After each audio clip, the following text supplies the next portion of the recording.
Hello everyone. We are going to discuss about the topic wasiyat under family law 2. The first part which we are going to discuss is with reference to what is wasiyat. So it is very important and pertinent to know that wasiyat is something which has been incorporated in the Muslim law first, and then it has been evolved and accepted in other laws, in other personal laws.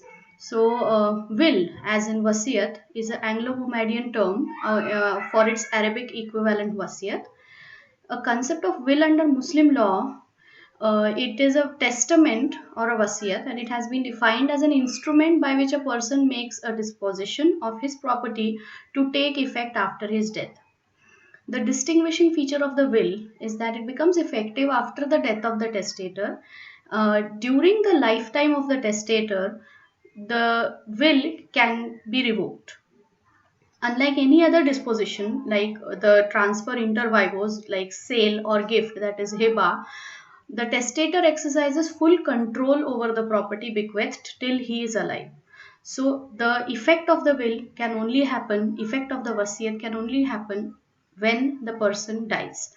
A legatee, that is the beneficiary, under the will, he cannot interfere in any manner whatsoever in the testator's power of enjoyment of the property, including his disposal or transfer. So a person can make a wasiyat, and during his lifetime, he can dispose of the property, he can sell off the property. Later on, the person in whose favor the will has been prepared cannot question that this was technically supposed to be his property and it has been sold off, and that is why he has claim over it. So there is no legal right which develops in the testator when the property is disposed by the testator. There is no right in the legatee when the property is disposed of by the testator during his lifetime. The object and significance of a will. The object of will is that Muslim law is a very progressive law when it came into existence, and therefore the Prophet had created a lot of measures which would ensure that there is a security, social security, or a benefit to people around a person who really help that person, as well as at the not at the cost of his own family members. So there was a balance of beneficiaries which was struck by the Prophet, that there can be maintenance to the family or the other relatives which are not the sharers or the residuaries, but others, outsiders, who are otherwise very near and dear ones but are not related or not in the category of sharers. So if at all a person wants to give away something of his property, and what if he does not want only the sharers to claim benefits or get benefits? So that is why the Prophet said that a person can give away his property to a third person. However, there has to be a restriction on the quota, the total value of that property.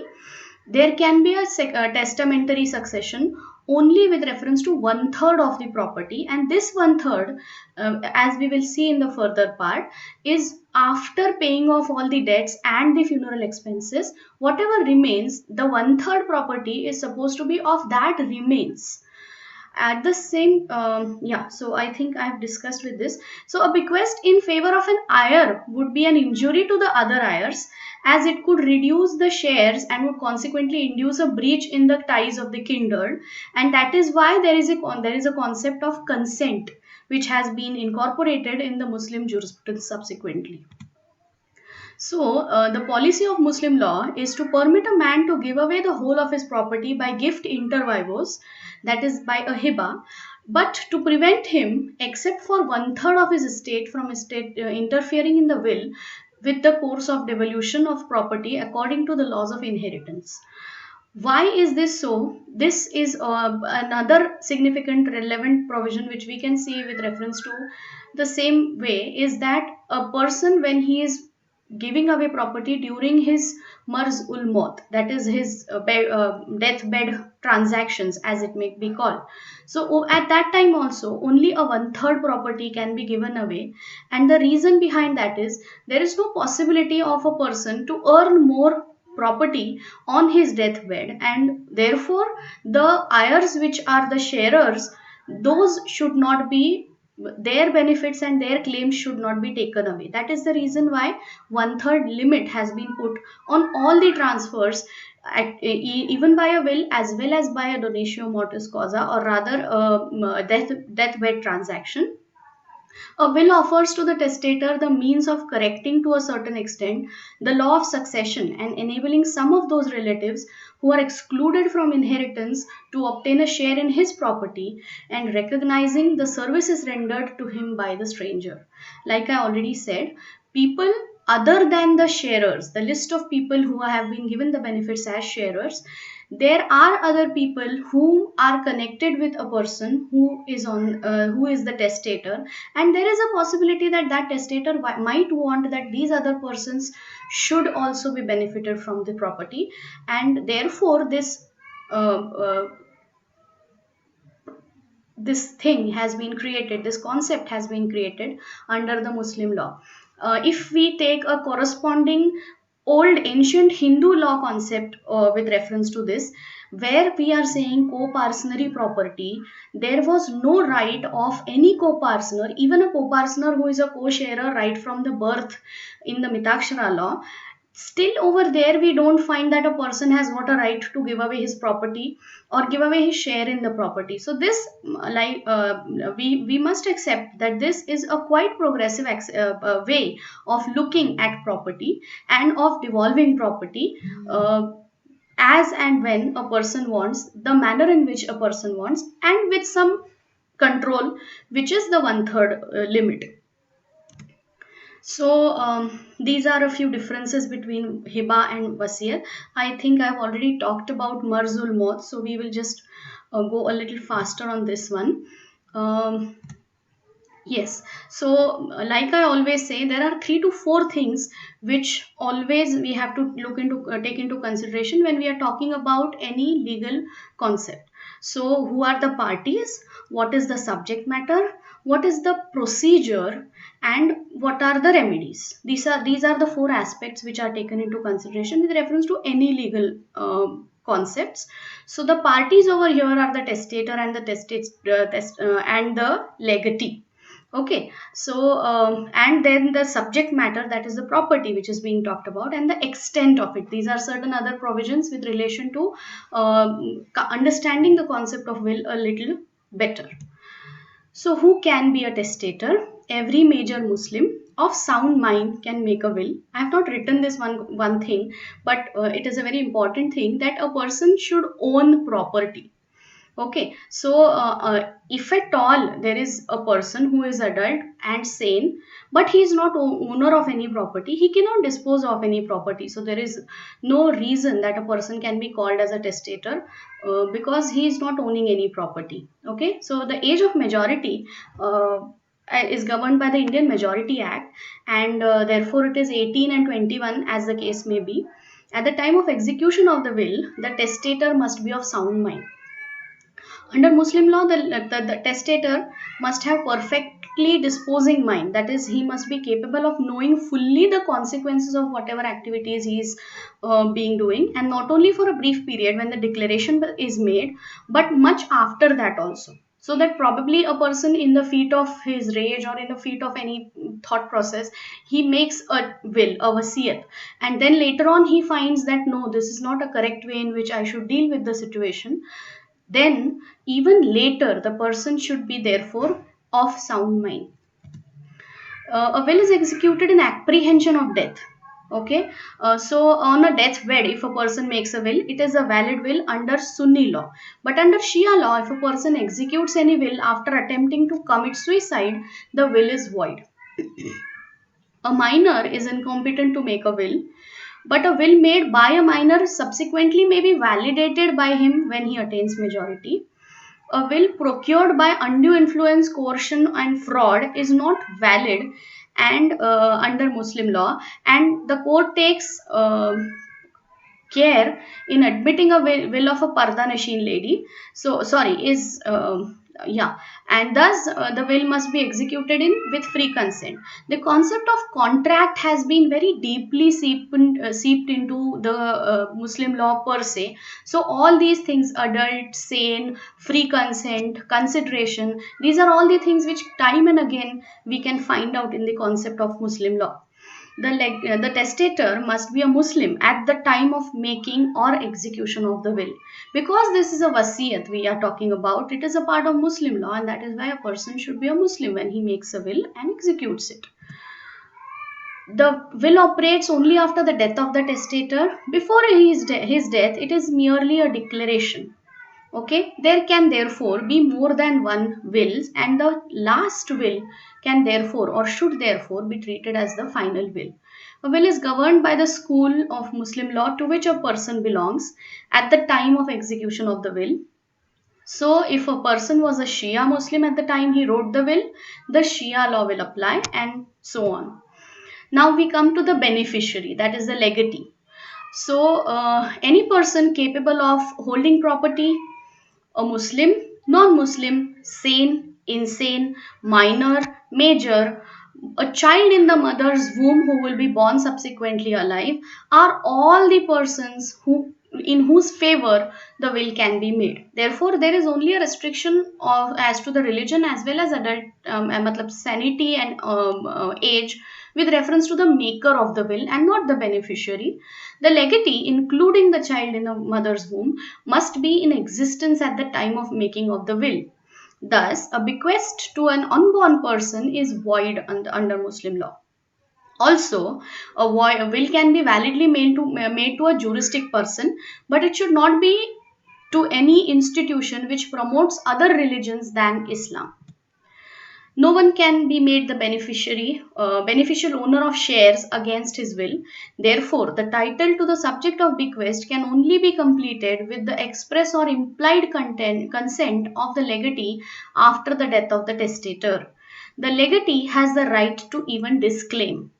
A person who has caused the death of the testator cannot be a competent legatee.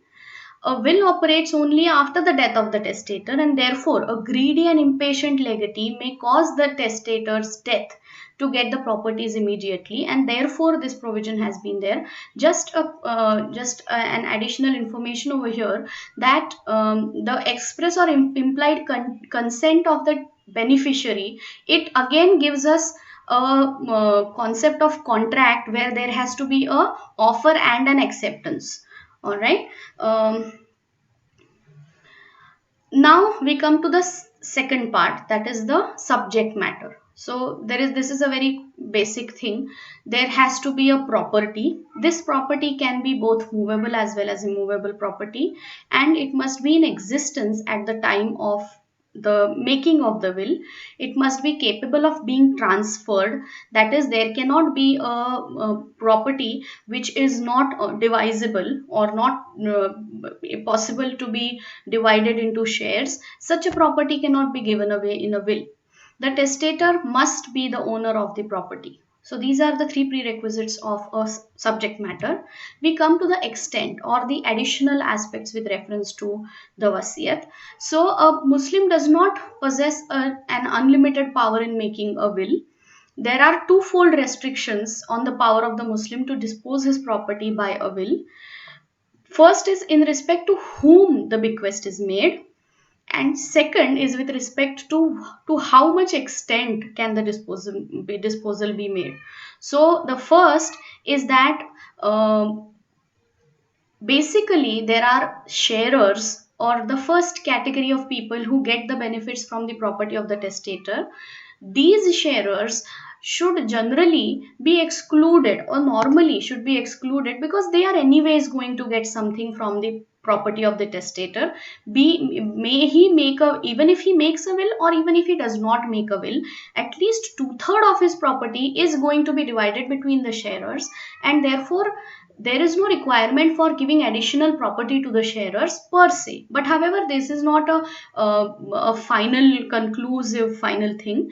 There can like we will see a little further, the concept of consent is there, wherein if there are other sharers who will accept the will of the person in whatever he has written in the testament. If at all the other sharers will accept that, okay, fine, this particular sharer will get additional property and we are fine with it, then that consent itself will become sufficient.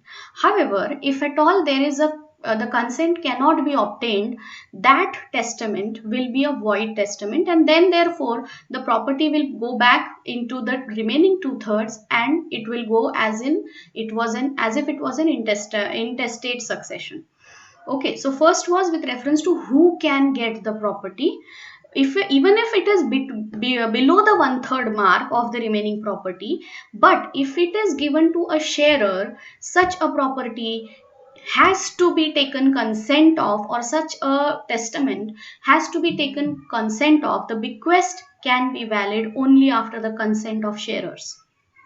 The second part is with reference to the one-third.